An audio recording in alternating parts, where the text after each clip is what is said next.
Adik-adik sekalian, betapa jauh kau tinggalkan tanah airmu untuk mendapat dunia. Betapa jauh kau tinggalkan tanah airmu untuk mengejar dunia. Lalu kenapa solat yang boleh kau lakukan di mana saja kau tidak tunaikan? Tidak mungkin Allah bikin tenang hatimu. Tidak mungkin ibu-ibu bisa baik perasaannya kalau ibu tidak solat. Maka begitu ada masalahmu, dekatkan dirimu kepada Allah, perbaiki solatmu. Apa susahnya solat, bos? Hei, bu, apa susahnya solat? Kau bilanglah, saya jawab. Apa? Ayo, saya sakit Ustaz. Solatlah kau dalam keadaan sakit. Saya sariawan, kau solat sariawan lah. Allah.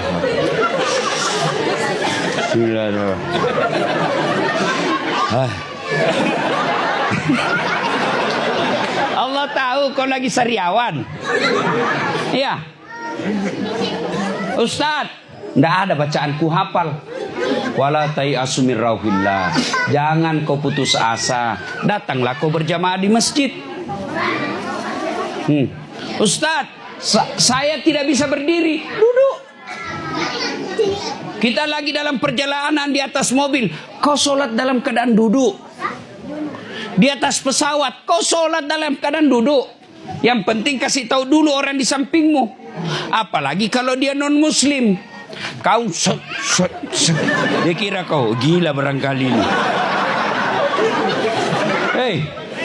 Hei, jelas. Kau tidak tahu wudu. Karena bukan tidak tahu, tidak bisa wudhu karena tidak ada air. Kau tayamum. Bagaimana cara tayamum? Jangan contoh itu pejabat Indonesia yang sempat viral tayamum, dia gosok-gosok betisnya. Mana bisa itu? Beleng-beleng.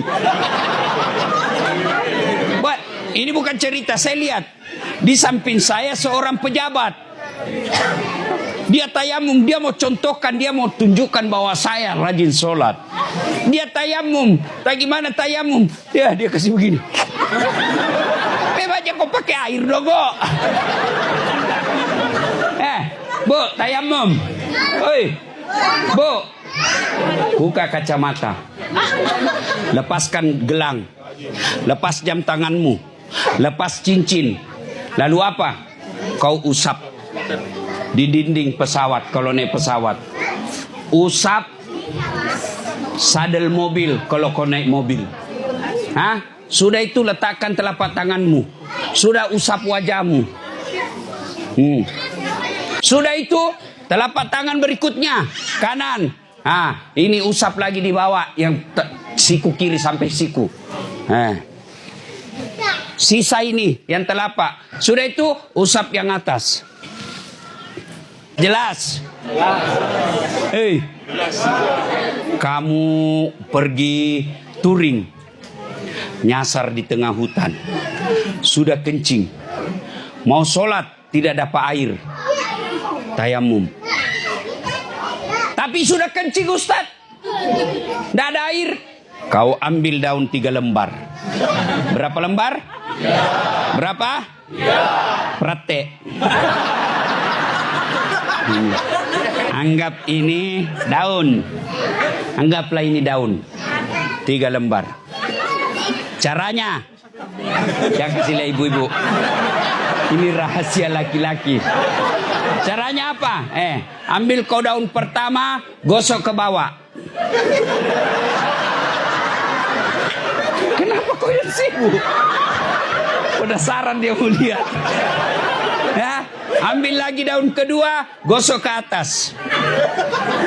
Ambil daun ketiga, gosok ke bawah. Begitu cara membersihkannya. Jangan kau kasih begini. Tambah kotor, bos. Dengan catatan kau periksa baik-baik itu daun. Siapa tahu ada cambulu-bulunya. Ulat gatal. Nggak jadi kau salat. Salatullah salamullah ala toha rasulillah. Salawatullah ala Yasin. Adik-adikku sekalian, kecil buat Allah kasih kaya kau, kecil. Kecil buat Allah kasih sukses kau di sini. Kecil buat Allah kau pulang jadi juragan. Kecil buat Allah. Kan ada jalannya kau kaya. Kenapa? Kamu kerja. Kan ada jalannya kau sukses. Kenapa? Kau kerja. Orang tidak ada jalannya aja bisa Allah kalau mau. Mana buktinya? Bisa ndak perempuan hamil tidak ada suaminya? Kan itu tidak ada jalannya. Iya toh? Tapi kalau Allah yang mau, Siti Maryam hamil tidak ada suaminya. Iya toh? Tapi sekarang mau banyak perempuan mau saingan Siti Maryam. Hamil tidak ada suaminya. Beleng-beleng. Ternyata pelakunya orang ada istrinya. Pusinglah kau. Hei. Bisa ndak orang hidup dalam perut ikan? Ndak masuk akal. Tapi kalau Allah yang mau, Yunus alaihi salam 40 hari dalam perut ikan. Maka dedek sekalian, tidak ada gunanya kau kaya kalau kau tidak sholat. Tidak ada gunanya kau tampan kalau tidak sholat. Tidak ada gunanya kau populer kalau tidak sholat. Kaya, tampan, populer, tidak sholat, tidak ada gunanya. Apalagi kalau kau sudah jelek. Kaulah bilang beleng-beleng. Sudah jelek, tidak terkenal, tidak populer, pengangguran, tidak sholat lagi. Ya, dek, kecil buat Allah kasih kau jodoh yang lebih hebat. Kecil buat Allah kasih kau pekerjaan yang lebih mulia. Allah cuma minta perbaiki sholatmu. Iya. Sudah itu jangan main-main sholat. Kamu sholat tapi main-main. Allahu Akbar. Kayak ditiup angin. Ada juga orang sholat begini.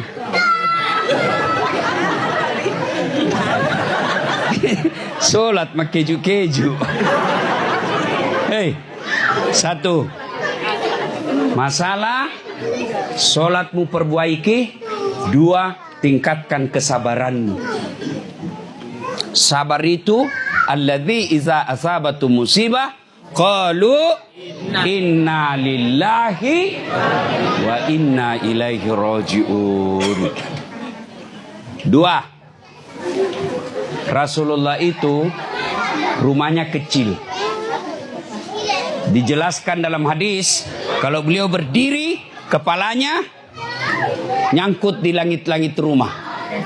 Kalau beliau sujud berjamaah dengan istri beliau, kaki beliau menyentuh kepala istrinya karena kecilnya kamarnya.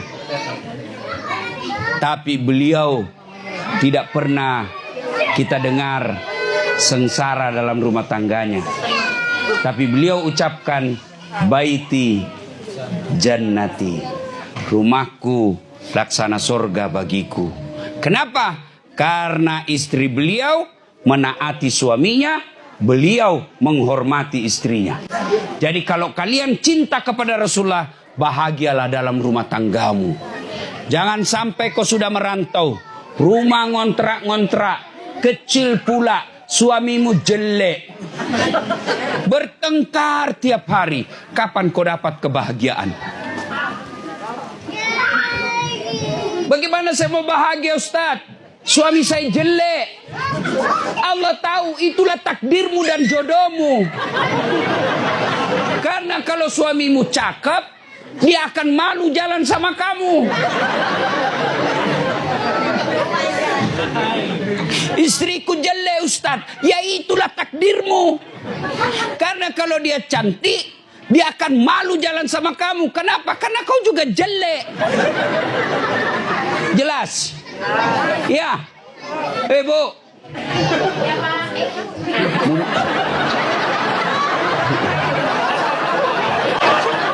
Muliakan istri. Pak, coba lihat istrimu. Dia ikut merantau karena menghormati suami. Maka jangan sampai di Jepang istrimu lalu kau hianati dan sakiti hatinya. Gimana kau mencari nafkah? Bagaimana kau mau bahagia? Bagaimana mau berkah penghasilanmu kalau istrimu yang selalu doakan kamu, kau tidak muliakan? Ibu, enak ndak hamil? Nah, hamilnya atau bikinnya?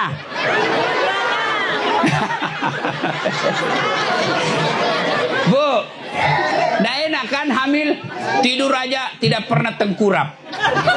Ndak enak, tapi kok dia ulang-ulang sampai 4 kali melahirkan. Melahirkan ndak nyaman.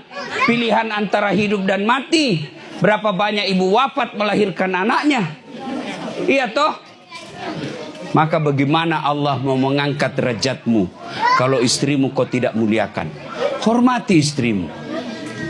Bu, muliakan suamimu. Jangan sampai kau tidak tahu menghargai suami. Ridanya Allah tergantung dari ridanya suamimu. Maka muliakan suamimu, Allah akan ridha kepadamu. Bagaimana cara memuliakan suami? Setiap mau keluar rumah, ciumlah suamimu.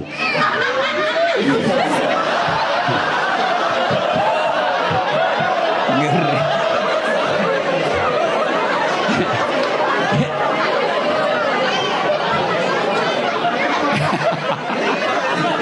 dia ibu yang ketawa itu pasti dia bayangkan, wah berat juga ini. Apa beratnya mencium suami? Bu, Pak, Nabi itu setiap hari bersedekah kepada istrinya. Apa sedekahnya Nabi? Dia cium jidatnya. Maka mulai besok kalau kamu pergi kerja, sedekahlah kepada istrimu. Ibu, ngeri juga ini ibu-ibu di sini. Ya, Bu, kalau suamimu lupa, maka ingatkan dia. Pak, sedekah. Sini kau sayangku, sedekahi kau. Ya, biarlah rumah kita seadanya ngontrak-ngontrak.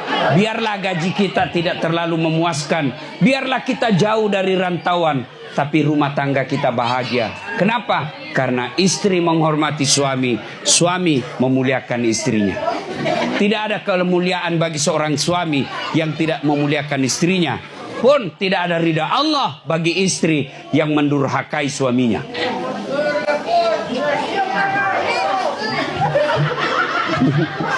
Jangan menunjuk ibu, dia boleh menunjuk. Ya. 3. Pak, masih membayangkan sedekah? Kau tidak pernah disedekahi suamimu? Bagaimana kau mau disedekahi kalau penampilanmu tidak beres? Suamimu mau pergi, kau tidak sikat gigi 3 hari. Daster tinggi sebelah. Mata dikasih timun, muka tebal piuk. Wah, bagaimana suamimu? Duduk di depan televisi ngangkat kaki, nguap sambil angkat ketek. Kelihatan semua tali bulu keteknya. Kata suamimu dalam hati, wah menderita secari nafkah. Hanya begini jodoh saya. Bu, berikutnya. Rasulullah Sallallahu Alaihi Wasallam itu pernah suatu ketika beliau sholat sunnah. Lama sekali beliau sujud. Ditunggu untuk qamat, belum juga selesai sujud. Tunggu, belum juga selesai sujud. Selesai.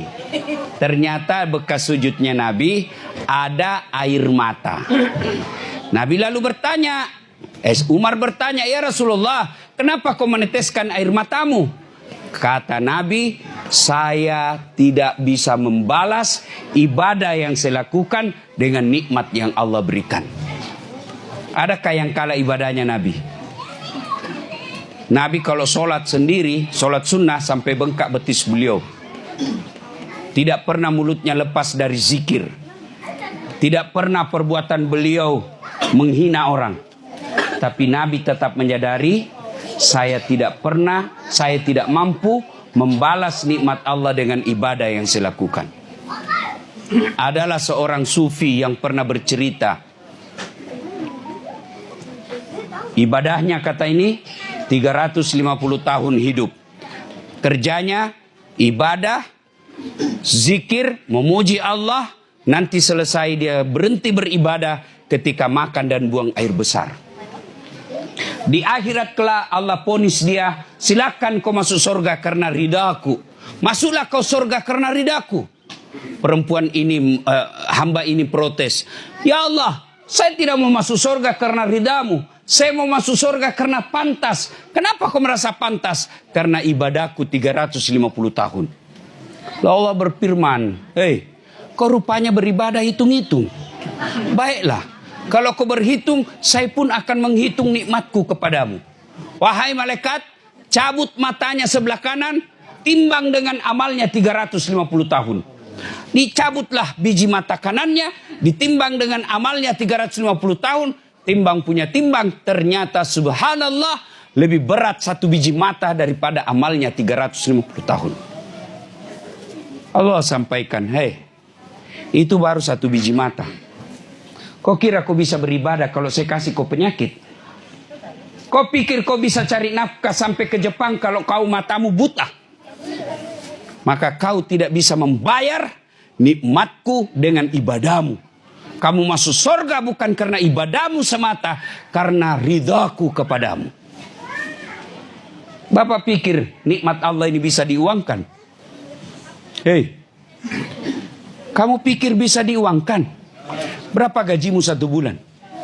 Kau bisa beli jantung? Nah, kau bisa beli jantung? Ibu, ambil itu jantungmu, jual di Hong Kong, miliaran rupiah harganya.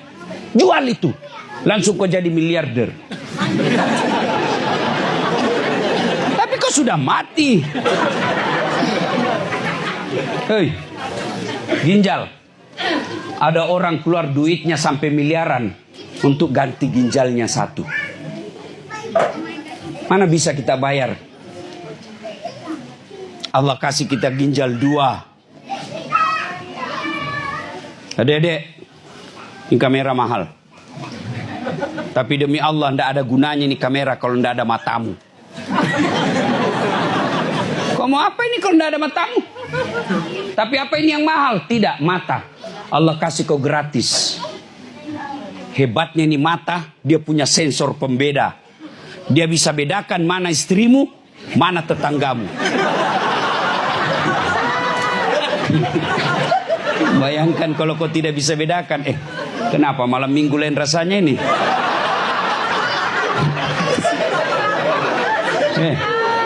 Maka Nabi menyadarinya. Lalu Nabi selalu mengingat dalam surah Ar-Rahman, Fabi ayyi ala'i rabbikuma tukadziban. Ini ada iPhone merek baru kan, iPhone 15. Kamu pikir itu yang mahal? Bukan. Apa gunanya iPhone kalau kau sudah bituli? Apa gunanya iPhone kalau jari-jari tanganmu sudah tidak bisa bengkok? Mana kau bisa berWhatsApp kalau tidak bisa bengkok tanganmu? Itu Lionel Messi jago main bola. Apa karena dia hebat? Tidak. Tapi karena Allah kasih lutut yang bisa bengkok.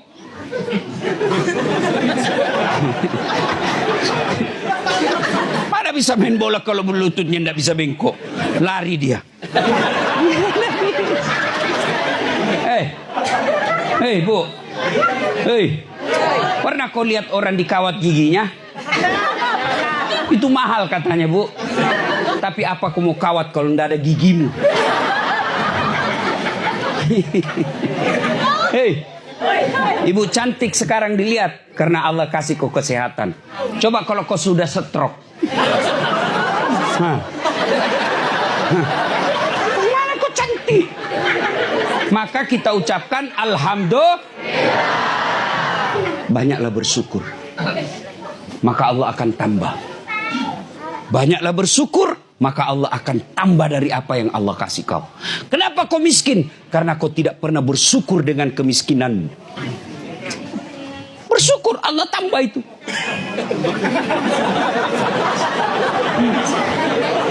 Ya, syukur kepada Allah. Syukur. Kenapa kau jelek? Karena kau bandingkan dengan orang cantik. Coba kau bandingkan yang jelek.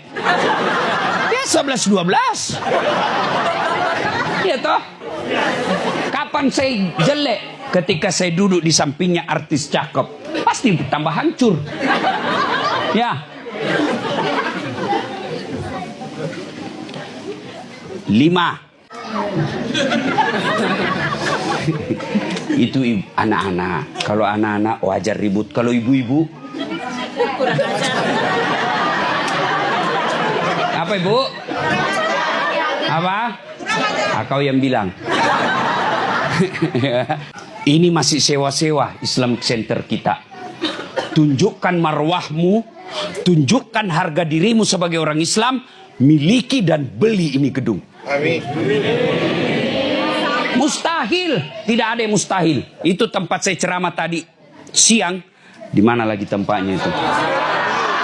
Nah, Mio. Bukan motor. Di Indonesia ada Mio. Masjid Istiqlal Osaka. Mudah-mudahan ketika saya kembali ke tempat ini sudah masjid miliknya umat Islam yang ada di Toyota. Mobil aja bisa kau beli, apalagi Toyota ini. Oh, mobil Toyota juga ya. Saudaraku, berapa gajimu? 10 juta, 20 juta. Kalau kau tidak sedekahkan, hanya habis di dunia. Tapi kalau kau sedekahkan, dunia kau dapat, ada juga untuk akhiratmu. Ya, Dek, kamu mau kaya? Sedekahlah. Bu-ibu, mau tolak bala? Sedekah. Tolak bala itu salah satu caranya sedekah. Siapa yang mau dipanjangkan umurnya, dimurahkan rezekinya, tertolak dari mara bahaya, maka kata Nabi, bersedekahlah. Bu, tidak mungkin kau bisa jaga suamimu. Kau periksa HP-nya bisa kau periksa, tapi ternyata ada HP-nya yang lain. Ya. Belum lagi kalau suamimu licik. Lain dia tulis, lain isinya. Dia tulis di HP-nya, dia save. Namanya siapa? Sahabat terbaik. Sahabat 1, sahabat 2. Ternyata cewek isinya. Dia tulis Abdurrahman, ternyata cewek isinya. Kenapa kau tahu? Karena saya pernah alami. Bu, setelah saya viral, ada dulu cinta monyetku di kampung. Pacar-pacarku begitu. Dia sudah janda. Selalu dia telepon saya, Pak. Bukan. Dia selalu telepon. Saya mau angkat. Nggak enak. Nanti perasaannya istri saya bagaimana. Saya mau blokir. Nanti dibilang saya sombong satu kampung. Akhirnya apa? Namanya ku tulis di HP ku, penjual batu bata. Saya lagi santai-santai, tiba-tiba berteriak mamanya istri saya, Ustadz ada telepon. Dari siapa sayang? Tertulis penjual batu bata. Terus saya bilang jangan angkat sayang, tagihan. Kan perempuan paling takut tagihan toh. Loloslah saya.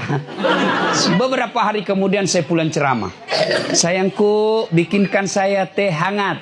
Saya lagi ajar receh ngaji, bikin sendiri. Mana gula? Ada di situ tertulis di toples gula. Saya ambil itu toples yang isi tulisannya gula. Begitu saya tes, itu minum teh, kenapa asin? Saya pergi lihat kembali, garam. Dia tulis gula. Saya protes, kenapa kau tulis gula, baru isinya garam? Dia bilang HP-mu juga, lain kau tulis, lain isinya. Salatullah ala